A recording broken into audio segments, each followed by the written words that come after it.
Maaari ang quantum mechanics ang pinakawalang katinuan na larangan sa buong pisika? Kasi anong ibig mo sabihin na hinuhulaan nitong posibleng totoo ang multiverse? Ganito yan.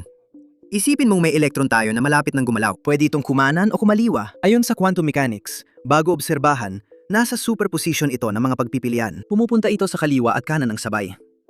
Sinasabi ng tradisyonal na interpretasyon ng quantum mechanics na kapag inobserbahan natin ang elektron, tinitingnan kung saan ito pupunta. Isa sa dalawang pagpipilian ang nagiging totoo.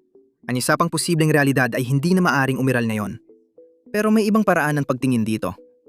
Sa pagkakataong ito, kapag lumitaw ang mga pagpipilian, ang universo ay nahahati sa dalawang totoong universo. Ang prosesong ito na tinatawag na branching ay laging nangyayari. Isipin kung gaano karaming particle sa universo.